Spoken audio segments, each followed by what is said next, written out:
processing free and save up to 15% or more on your monthly charges through North American Bank Card. Restrictions apply. See store for details. Ocala's information station, 1370 WOCA. Ocala!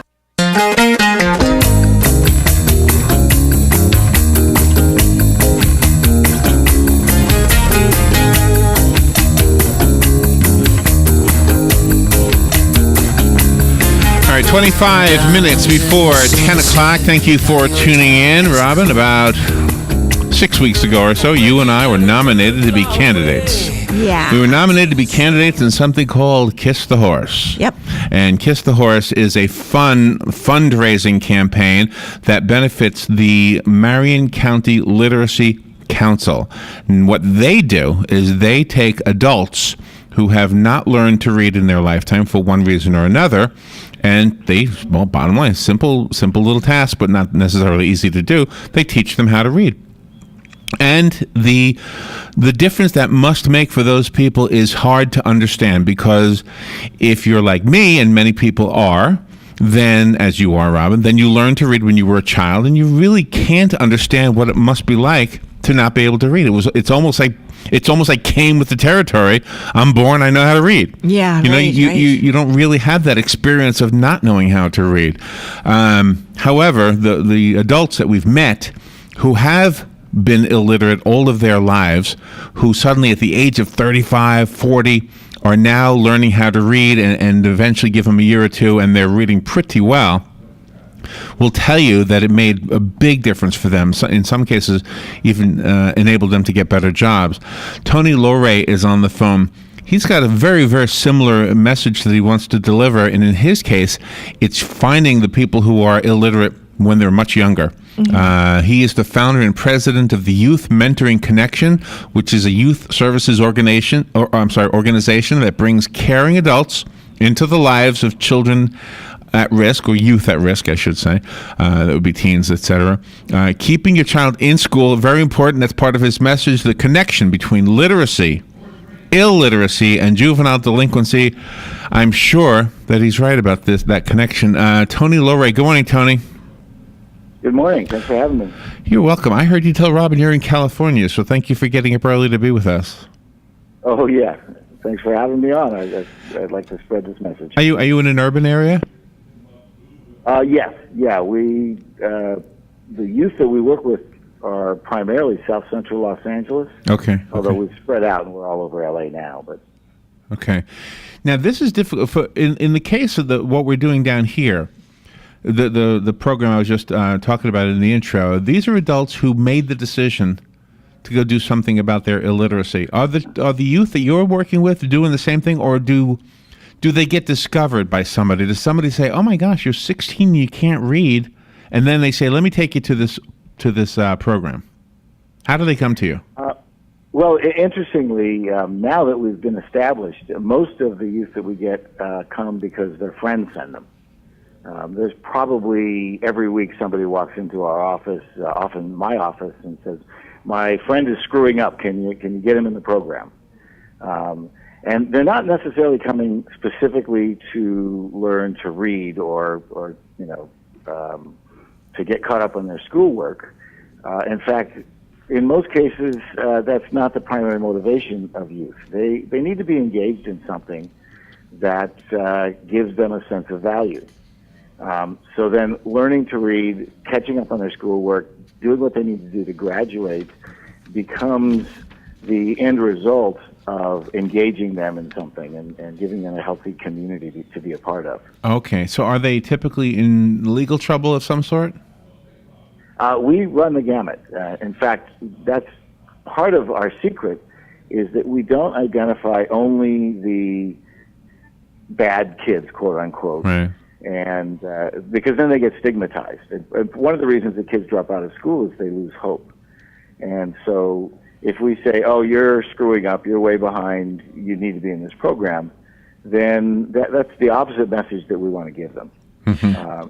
So we'll have a mentoring program with 20 youth and 20 adults, for example, that meet together in community on a regular basis. And within that group, there's a cross-section of adults who have, varying professions, and youth who are functioning at different levels. We may have a straight A student in the same program with a kid who we just pulled out of a gang, for example. Oh, wow. And so by feeling a part of something, they start to feel seen, that the community actually values them. Then they start valuing themselves. And the odd thing is we do almost nothing academic in our programs, and yet 96% of our youth, we just yesterday got the latest study in, 90% youth graduate. The number one community we draw youth from has a 27% graduation rate. Oh, wow, that's huge. That's a big difference. Are girls more than likely to become delinquents than boys? No, unfortunately, it's the other way around. If you look at the statistics, our boys are falling behind at a much faster rate than girls. I want to go back to something you said. You said nothing you do is academic. What do you mean by that? Well, we found that there's a few secrets to keeping kids engaged enough to do well in school. And, well, first of all, an unknown policy of LA Unified School District, where our kids go, is that any kid can get a tutor on demand. If they say they need tutoring in a subject, they can get it. So then we had to ask ourselves, why are they not graduating if they can get this kind of help just by asking for it? And it's because their spirits are dead in some cases. They've lost hope. They've fallen behind. They don't have any reason to believe in themselves.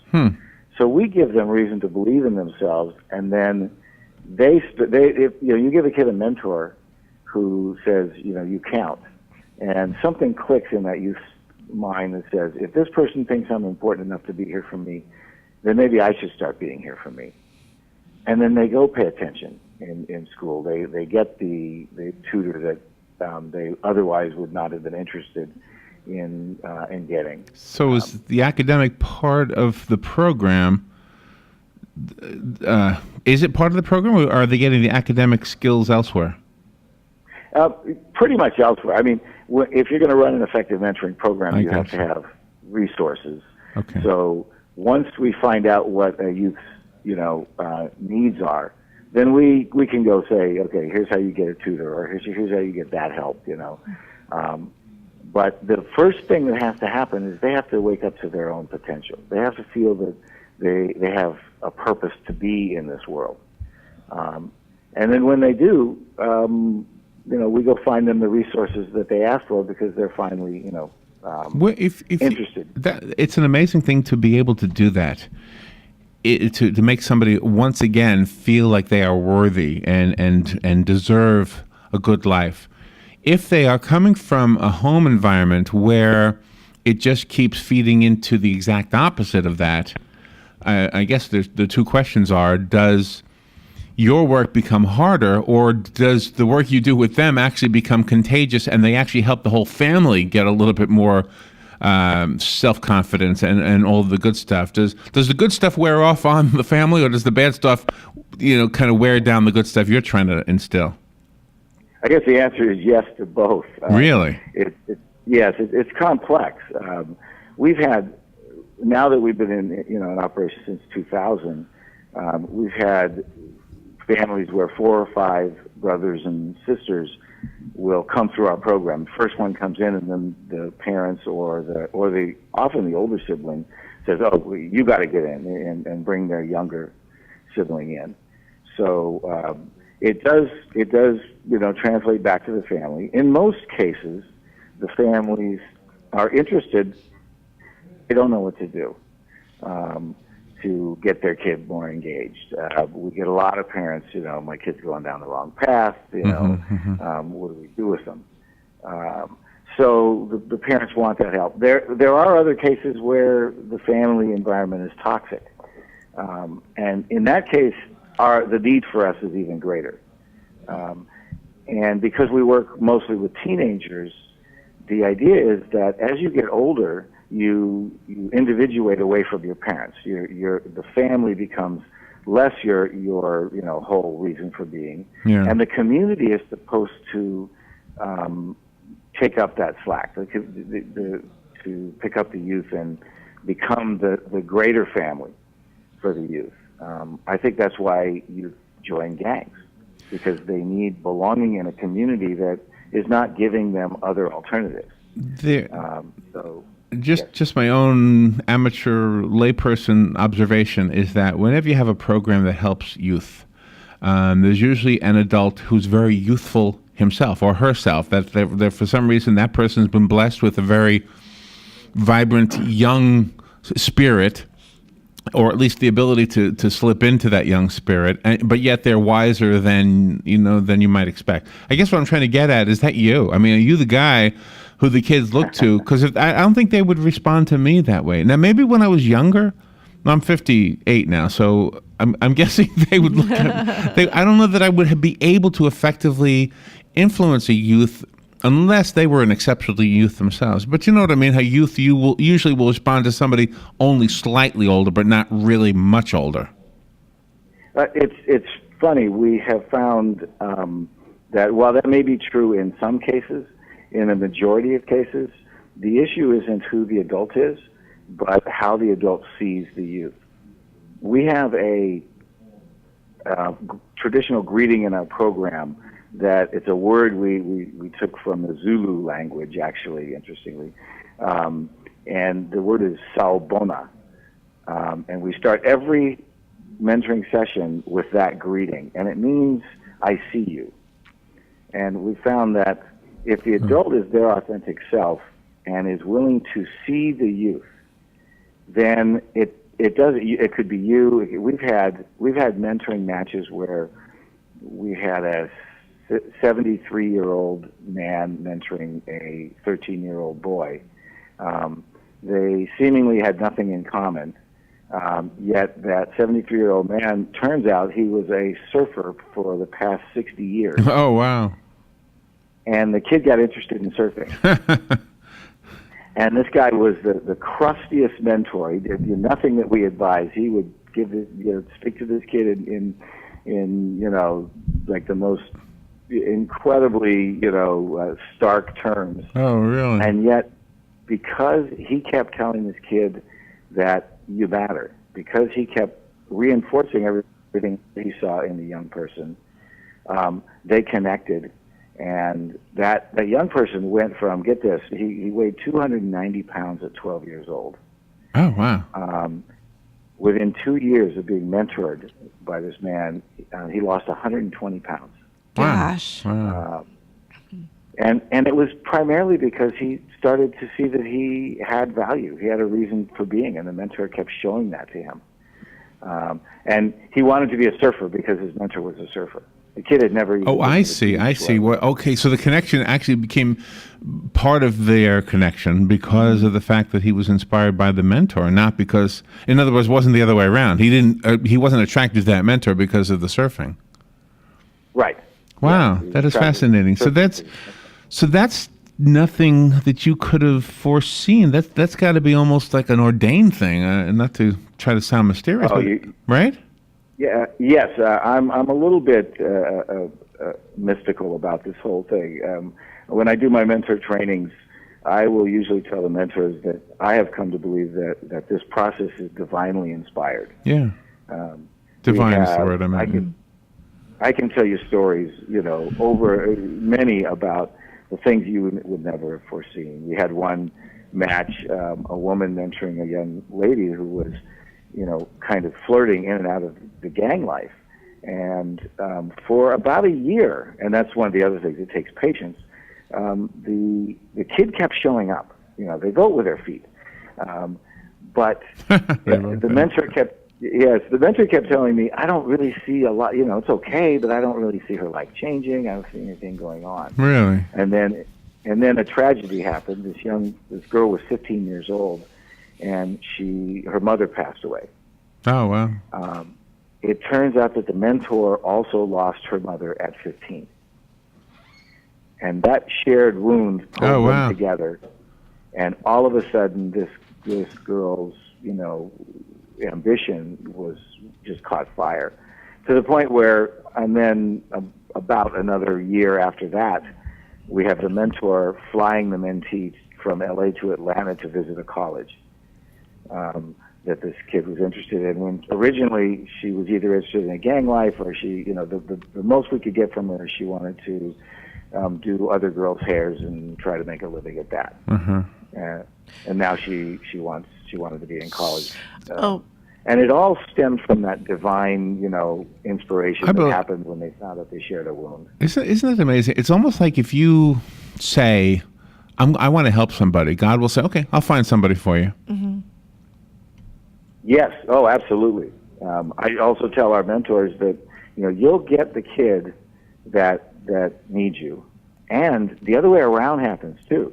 The mentor gets the kid that will push the right buttons in the mentor. I've seen a lot of adults change their life because they started this process. Robin actually was a mentor for how many years? 5. 5 years. And I'm guessing you're relating to this, right? You and your... Oh, yeah. Yeah. Yeah, that's absolutely incredible. A formal program, Robin? Yeah, it's called Take Stock in Children here in the state of Florida. And our school system, the Marion County school system, partners volunteering adults with at-risk youth. And then you can be a mentor for a youth if you choose 6 months or a year. But they prefer that you follow them from 8th grade till the time they graduate from high school. And that's what I did.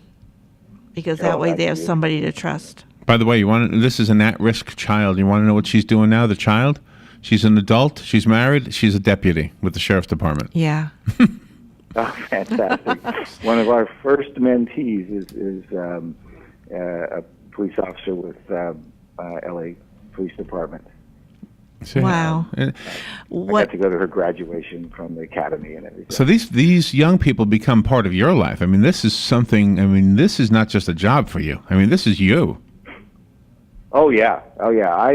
I started volunteering with an inner city school many years ago, and I was running my own business. And this captured my heart, and I sold my business to start this organization. Wow, I love that. I saw what it could do for you. You also demonstrate that delinquency is not selective, that you just can't, a person just can't say, well, they're from one-parent home, so of course they're going to have problems. They have little money, so of course they're going to have problems.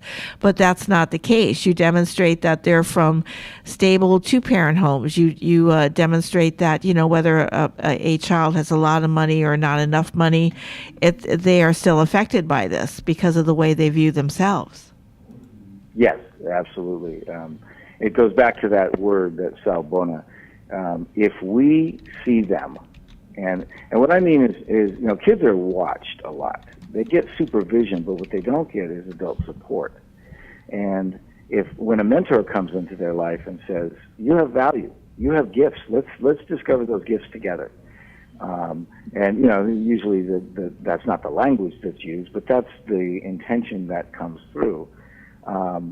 Then the young person, sees that there's a reason for them to pay attention and to care. Talk a little bit about the literacy, illiteracy part of this interview.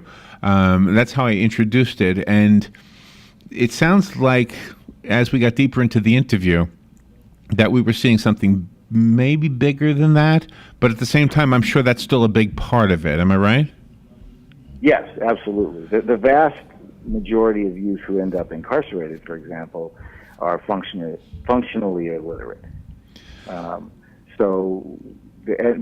I think it has a lot to do with just their esteem and how they see themselves. And if they're not effective at communicating, then how can they feel good about their ability to have an impact on the world? Right, and everybody. Here's the thing about society, and maybe this is just uniquely to the Western world, maybe even just to America, I don't know. But we have this notion that when something comes out, the new Apple iPhone, whatever, that everybody has one.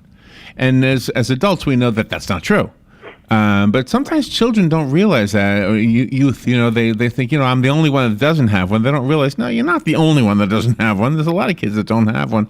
But I mean, this is like the one of the communication tools of the new generation, and it's all about reading. Maybe they're misspelling everything, but right. And so is that part of it too? Is there a sort of an I'm left out of the new world feeling for some of them if they don't even have the device, let alone the ability to read? I don't know if it's I'm left out of the new world. It's I'm left out of the greater world. Culture. Okay.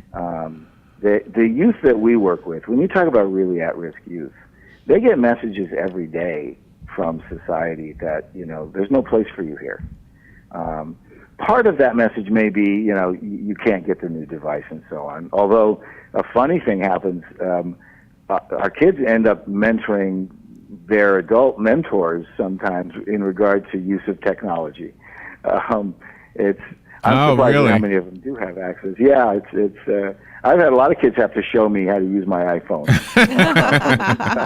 Well, and that's good too, right? Because it gives them a little. Wow, yeah, I know something that you don't know. That's got to have some positive effect.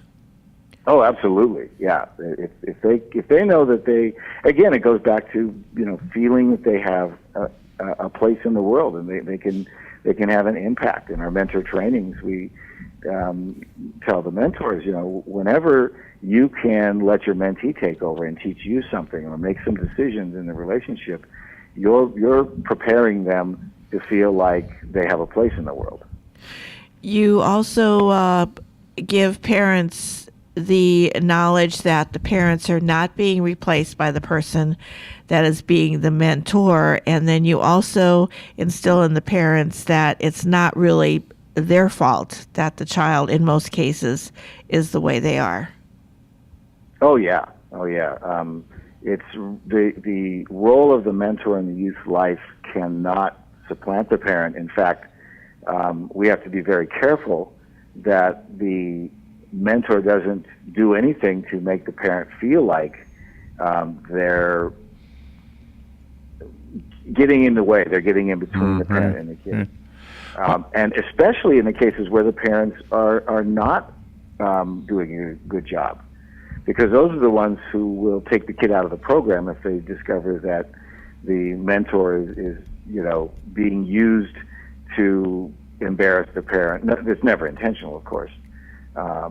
So it's you're right, Robin. It's really important that the relationship with the parent is honored. I am so glad that this conversation went the way it went, Tony. I guess, sometimes when you look at notes prior to an interview, you sort of get a feel for the way it's going to go. And it looked really kind of cut and dried. I think you took us in a direction that I really didn't even need my notes. Well, I'm glad I had them. But it's just the idea that I think you are a very gifted person, and I think you are, and I'm not trying to suck up to you in any way. I just really get this feeling that you really have been a blessing to your community and therefore to the greater world. And I'm not trying to be corny. It sounds dopey, doesn't it, to say it that way? But I just really get that feeling, Tony. Well, thank you. I feel like I'm the lucky one. And I'm not surprised to hear that coming from you. I think we kind of got a little understanding of who you are. What you've done, though, in speaking to our community all the way from the other side of the country, is somebody out there is listening to this going, you know what, we can do that here. Or I can join an organization that already exists and do that here or something. You're definitely making a big difference in the world. And by coming on the air and doing it, I know you're not really selling anything. So I just appreciate the fact that you came on the air with us. Tony, I do have a website here. It's a .org. Is it youthmentoring.org? Is that right? Yes, it is. Yeah. Okay. And what is that? What does that take us to? It takes us to my organization's website. And by the way, since you just mentioned it, if somebody in your part of the country is interested in mentoring, you can go onto my website and click on Be a Mentor. And then there's a link to the National Mentoring Partnerships website where you can put their zip code in, and the mentoring programs available to them will show up. So anybody that's inspired to be a mentor can find a program that fits them by going to that website. And your program definitely keeps the attention of the youth, because now they finally have somebody that they can turn to that will instill in them the courage to be the best that they can be and get out of the gangs and that lifestyle. Absolutely. And it doesn't take that much. It takes an adult to turn to a young person and say, you matter enough for me to be there for you. Like you did, Robin, for 5 years. That's amazing. Thank you. Yeah, that young woman is probably, I'm betting she talks about Robin more than Robin will ever know. I guarantee it. I guarantee it. That's one of the things our mentors don't realize until maybe later. Sometimes they do, but usually they don't know what an impact they have on the young people and how much, because the kids are supposed to kind of not let us know how important we are to them. Their job is to resist us, you know. Right. That's funny. But we know that, like I said earlier, they vote with their feet. They keep showing. Nobody's remanded to our program. I love that line. They vote with their feet. Tony LoRe, what an honor to be able to say you were on our show. Thank you for coming on the air with us. And for the listeners, youthmentoring.org is the website. And just look up an organization around here if you want to be part of it, or maybe start one of your own. I think Tony is helping inspire many people doing this. And good luck with the rest of your radio tour. And thank you for doing what you're doing. Thanks, Larry and Robin. I really appreciate being able to speak with you guys. Thank you, Tony. We'll take a little break. Be right back. Hi, this is Brad. I want to take a moment to talk about a serious issue. In the next 5 years, the aviation industry is projected to have a shortage of commercial pilots. Now is the time to start training. Ocala Flying Club has started a scholarship for the youth of Marion County ages 17 to 24. The club will donate up to $4,000 towards a pilot's license.